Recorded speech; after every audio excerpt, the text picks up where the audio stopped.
same tempo we played. But in general, it's quite good, except for what just happened. So everyone has difficulty here, like with the opening. See, this let me help you how this works. If you want it higher, Yeah. then what you do, you can prop this leg up, like just so that it doesn't topple the other way. Yeah. That's good. Okay, so what I'm saying, this part, the very beginning, you can do a little rubato. So tempo there is a little not quite like it's a little free, but then once we go into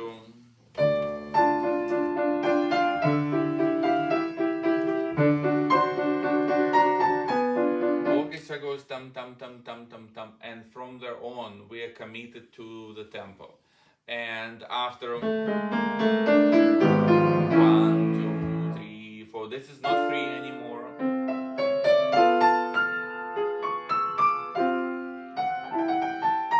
So first time this is free, but this part B is not free anymore. It's counted. Did you understand? Otherwise, good job. Everything sounds very nice.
first rehearsal, you're doing very well.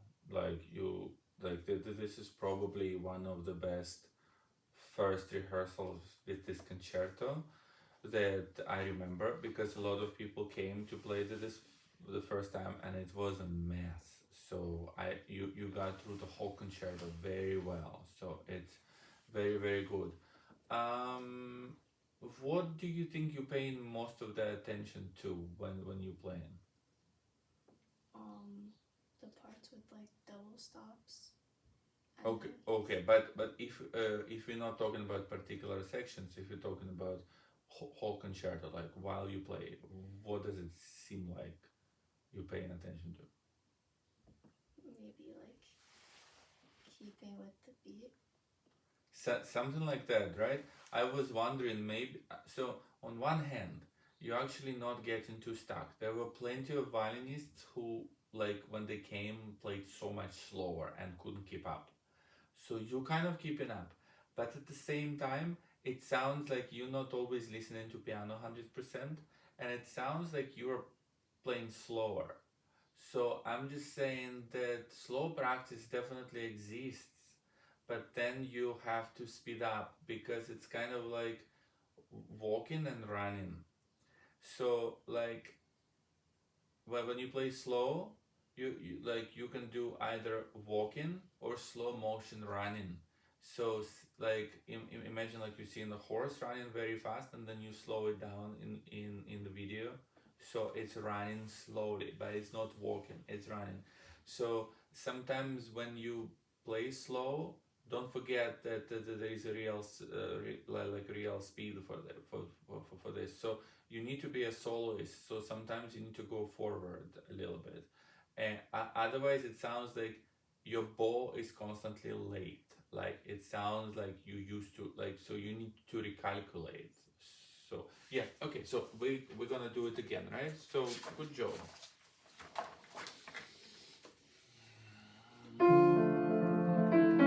And let's check tuning again, right, just in case. Let's see how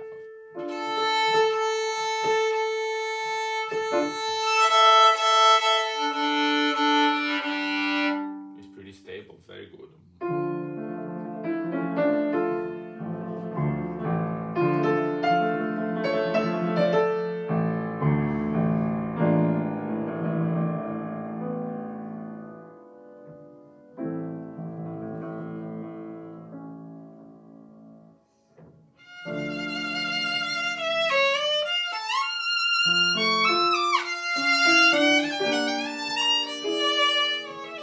So this phrase, you're absolutely right. At first it goes into the high F, then to this F, to G, and then ends here. But you need to, when you reach those notes, you have to go over those notes and to the next note. So it doesn't feel like it's like a train calling all stations. You know, it needs to be more like express train. And if you go,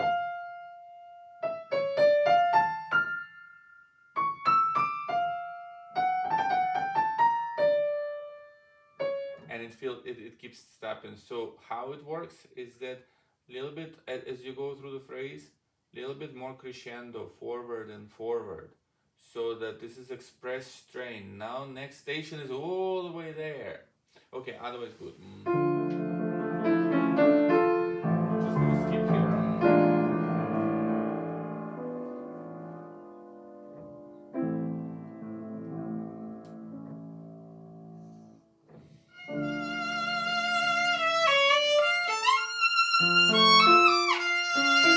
Good job. That's it.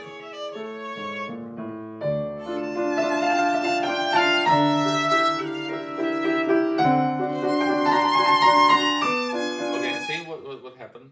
See? Did you notice? But you played really well. It was definitely express train. So it was like suddenly correct. You're gonna work on intonation and everything, but suddenly the timing was perfect. Like exactly like, and then you did well. And then you did this, and you kind of you were suddenly late for unknown reason.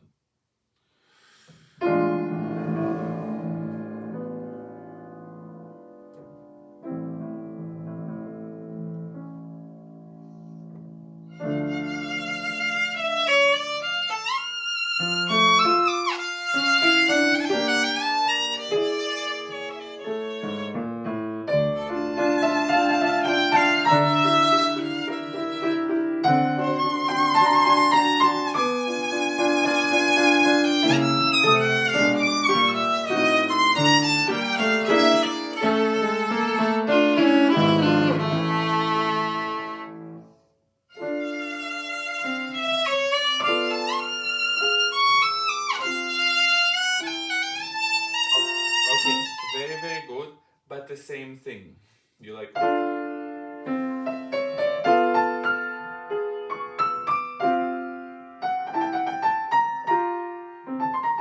And again, calling all stations, right?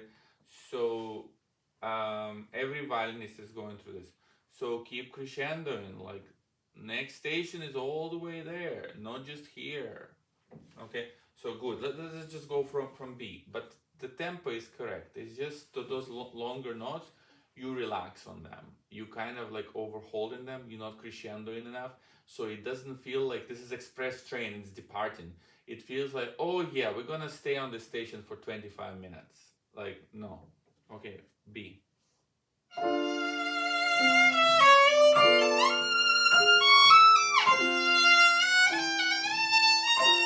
Okay, good. So now let's watch intonation. Now intonation is very questionable. Okay, so yeah, it's better. Yeah, this is better. Go on.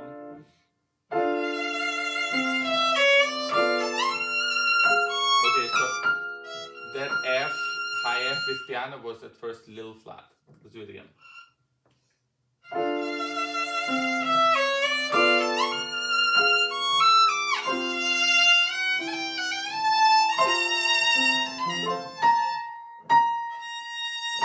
Yeah. Yeah. So it like I did this with this piano. Like this note, if it's flat, it's not good. If it's sharp, it's not good. Okay, so intonation was better, but my guess you need to practice this intonation because now when you're playing slower and all that you focused on is intonation, then it's good. But it needs to be just in your muscle memory, kind of. But maybe it's too much to ask because you adjust into piano right a little bit. So, okay, let us go from B again.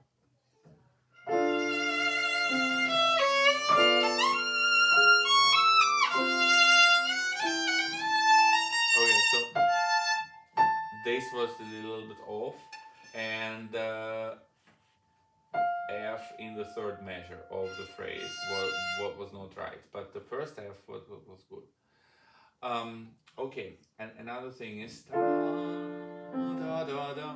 See, when piano is changing harmony, you need to be ready to go. If you wait too long, like da, da, da, da, it might not work. It can kind of work sometimes, but if it's constantly, habitually kind of late, but I'm sorry, everyone goes through this. So I'm talking about this because I heard this so many times. You know, this is one. Okay, let's go from B again.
Okay, so this is by the way already better than the first time.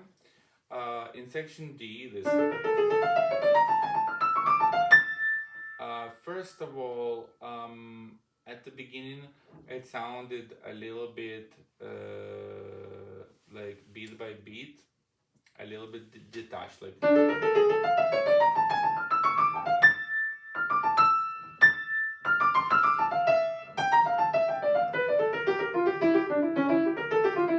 So I think you need to shape it a little bit by kind of gently accelerating, pushing it forward a little bit.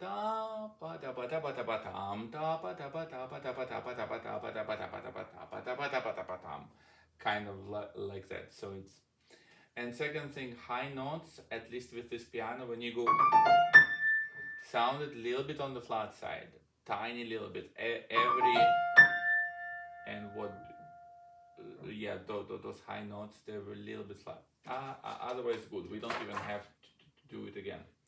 Okay, let's go from F.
Okay, good. We probably have to do section F one more time because this part.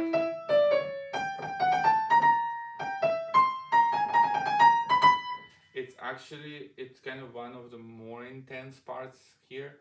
So it has to be a little bit more kind of agitated and going forward. I mean, you did quite well, but it was a little static.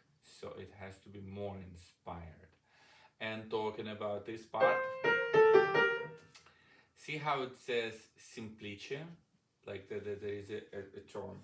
So I think that the character here, I always tell violinists that I imagine you go on vacation here. So you go on vacation to some South Seas, like to Caribbean or somewhere like, and gently like bob on the waves, like gently very warm water. So it's kind of moving, but it's light. Everything is light.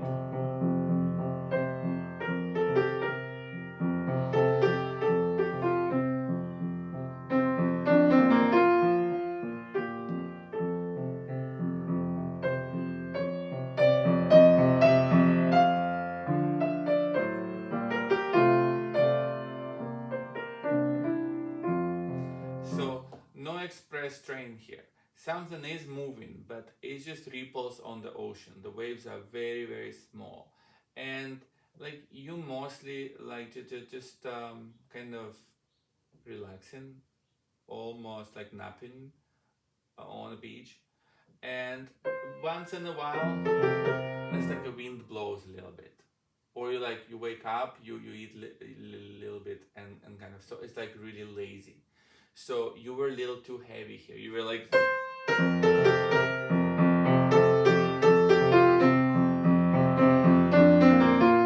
So yes, maybe if somebody plays in large concert hall, they have to project more, but don't completely detach from that mood. Otherwise, it becomes a little boring. Like you're actually like trying to bore. something, too much effort. Okay, let's go back to F, right?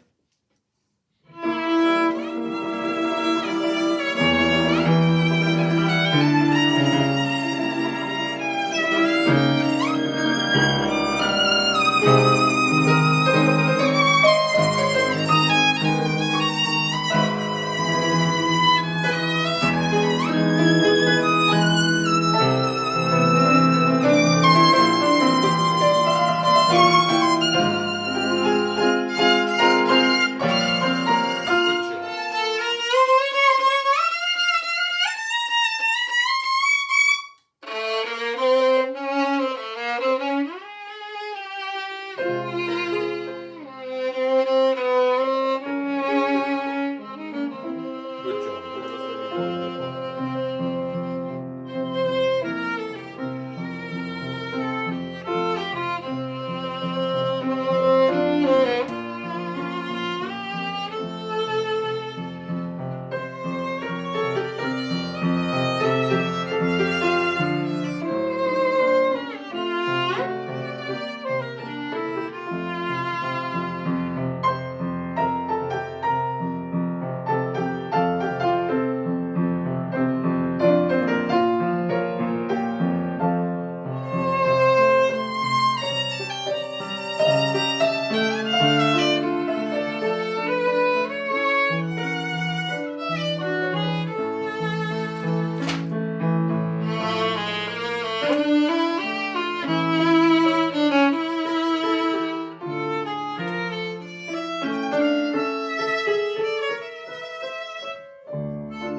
very beautiful.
Very good.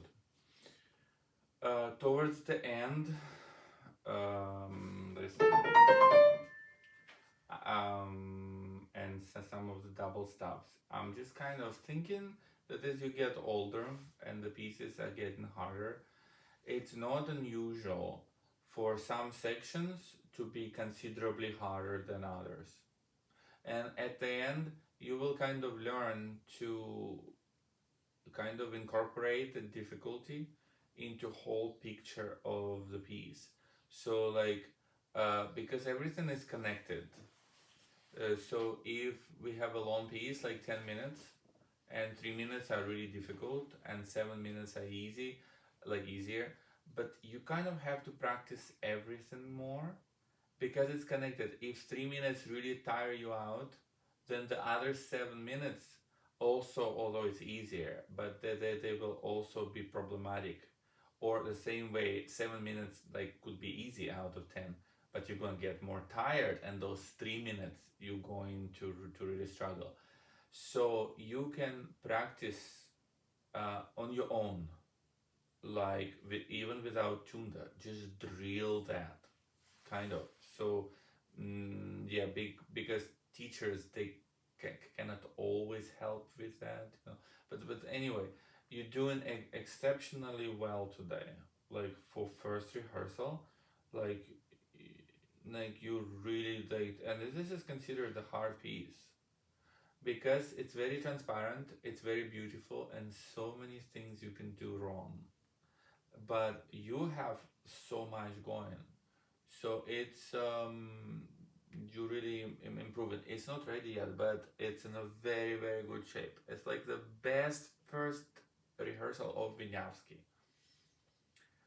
There was one kid who eventually went on to play quite well.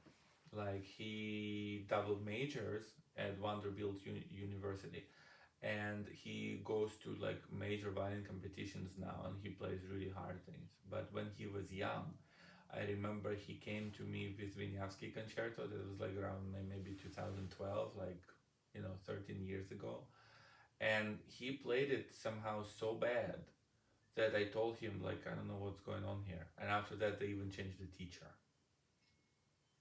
somehow. But eventually he started playing really really well, and he even played violin and piano. But piano maybe not as good as violin. And eventually, when he double majors, he doesn't play piano.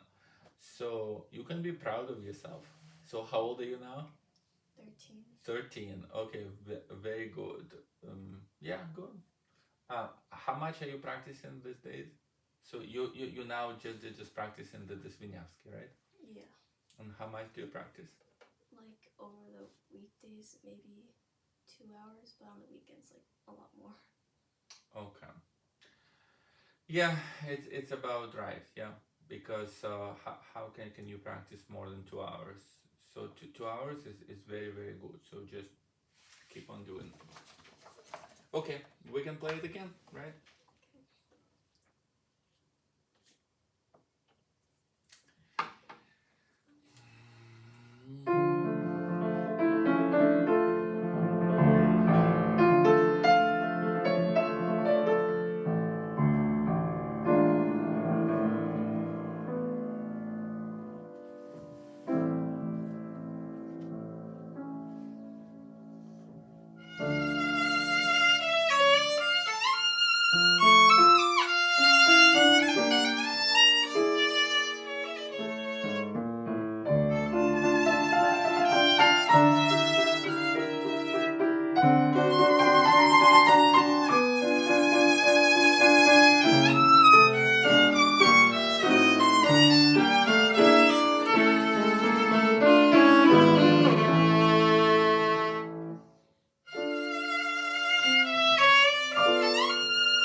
remember that in general, if you're rehearsing, like if you're performing, you cannot go back because that creates a lot of problems. It's like I even sometimes talk about this to the students. Uh, like you can't always do it in your practice even because you already, but basically when you do that, you just discarded that attempt. It's just discarded, and then you're trying to mend it, but it's already discarded because the moment where you stop the beat, it's over, and then you try to fix it somehow. And in this case, if you go back, there's a 16 notes and they like zigzagging, then I don't know where you are anymore, and then it's doomed anyway. So there is no point. You have to somehow go on, you know. Okay, everything else is really good. So we're just gonna go backwards to D, to the beginning of this section.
Okay, good. Longer notes. Da da da dum, da da da da da dum. They have shape. So we don't usually play da da da da da da da da da da, because if you just hold in the note volume exactly the same, it's just gonna sound tense. Da, like this. So we don't do that. I think. Okay, so let's go back to from there.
Yes.